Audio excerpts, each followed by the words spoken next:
So I actually suffered from ME and chronic fatigue syndrome myself at university, and I had it for a number of years. And I remember, really in my darkest moments, and some of you may have experienced this, where I literally had to crawl to the bathroom. It got that bad one of those days. And I never had it as severely as some people where they're bedbound, but it was never as good as some people have it where they can still lead a normal life, or somewhere in between. And I just thought, my life's over. Here's this brick wall. I have no understanding of what causes this condition.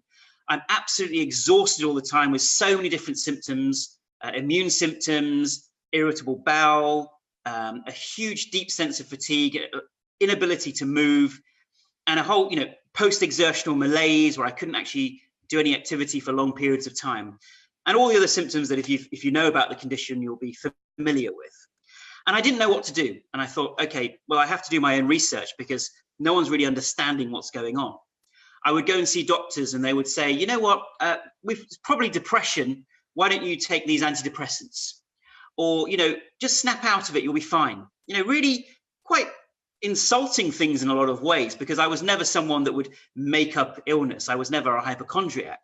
And suddenly here's this illness that, completely defied logic. And of course, you do get influenced by what people say. And you think, well, maybe I am making it all up in my head. It's a very, very difficult time. And I want to empathize with you if you're going through that right now, where people are lacking that understanding and that compassion to understand that this really is a real condition, that it affects us in so many different ways.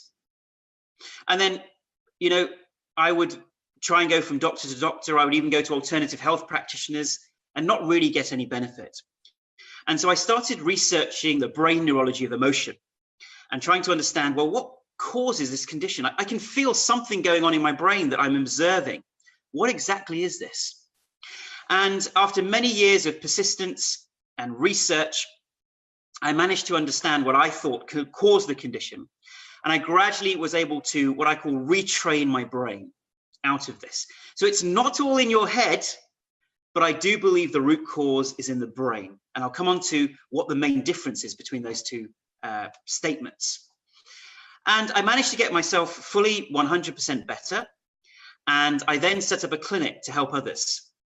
And I spent many years working one-on-one with patients, around 10 years or so. And I got to the stage where I recognized what I thought were the best treatments, the best strategies to help the majority of people.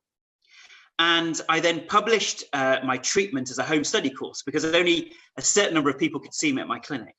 So I published the treatments in 2007. And since then, we've had thousands of patients all over the world who've been using the treatment, who've been getting better, full recoveries, partial recoveries.